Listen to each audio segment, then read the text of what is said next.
आज का वीडियो काफ़ी इंटरेस्टिंग होने वाला है। काफ़ी अच्छे सेटअप्स बने, लेकिन एग्जीक्यूशन में कुछ मिस्टेक्स हुई। थोड़ा फोमो भी था, तो काफ़ी कुछ सीखने मिलेगा इसमें। Today is Monday 4th of May 2026 and it was a 1 DTE session in Nifty. At the start of the session, I got a clear setup and based on that, I took my first trade. मैंने अपने first trade की entry 3 lots के साथ call side बना ली इन 24,200 strike. The reason I took this trade was that opening candle was forming a big rejection candle and also on daily time frame 50 EMA is still acting as a good resistance.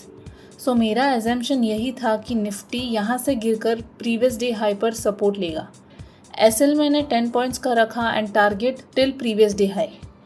अब इस trade में गलती मुझसे trailing में हुई है. I trailed way too early. Candle form होने के बाद I should have moved my SL, but मैंने थोड़ा जल्दी करके ट्रेलिंग कर दिया और मेरा ट्रेलिंग स्टॉप लॉस हिट हुआ and I booked a minor loss of around 140 rupees in this trade. अब ये TSL हिट होते ही निफ्टी फिर से नीचे जाने लगा. ये देखकर फोमो में आकर मैंने फिर से इसी ट्रेड में एंट्री ले ली. There was no setup at all.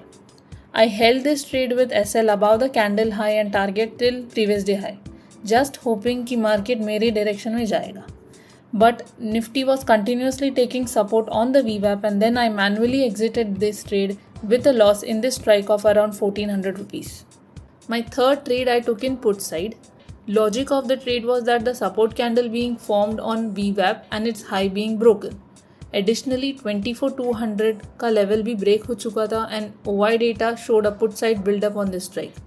My assumption was that Nifty might try to give a move till previous week high. SL मैंने यहाँ पे 10 पॉइंट्स का लगाया and target till previous week high. This was a good trade, but इस trade में मुझसे execution में बहुत सारी गलतियाँ हुई हैं. फर्स्ट इज़ एंट्री लेट हुई तो 10 पॉइंट्स तो ऐसे ही मिस हो गई. Second is exit. अच्छा प्रॉफिट चल रहा था 4,000 का, but I still waited for my target और निफ्टी ने CPR के वीकली रेजिस्टेंस 1 से यू टर्न ले दिया. Generally I should have exerted over here. Anyways, I managed to book less loss in this trade around 800. अब after these 3 trades, total loss कुछ 3,000 चल रहा था because hedge में भी loss हुआ. Generally, my rule is to end day with 3 trades only, profit हो या loss. But मैंने ये rule तोड़ दिया and revenge mode में आके और एक trade ले लिया. Now, this is my 4th trade in 24,250 CE. Reason for my trade is a rejection candle formed below R2 level. So I entered when the next candle was also forming a long upper wick candle and I assumed that a pullback will happen till 20 EMA. तो यहाँ पे मैंने SL 10 points का लगाया and मेरा target रहेगा 20 EMA वाला line. Now this trade went very well as I had expected and I booked to 30 points profit, bringing me in a profit of 3,000 rupees. इसके बाद मैंने अपना 5th ट्रेड लिया around 2 PM in 24,150 CE. Logic of the trade was that after a huge fall, a rejection was seen from 20 EMA previous day high and 200 EMA. तो मैंने इस trade में entry ले ली. But I did not hold this trade for long because 24,050 के यहाँ support लेकर Nifty ऊपर जाने लगा and I didn't wanted to lose my profit. So I exited this trade in a profit of 1,900 and I ended my day with a total profit of rupees 5,000.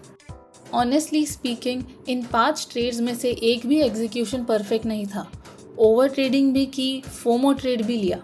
But that is what is my intention of documenting my trades, to overcome these mistakes. Somehow I managed to end my day in profit, but my goal is to make profit with a proper system, proper execution, mainly in a disciplined way. So, if this video helped you in any way, feel free to like the video. My backtesting series will be starting soon, so stay tuned and don't forget to subscribe and follow this channel. Let's improve our trading one step at a time. Thank you and have a nice day.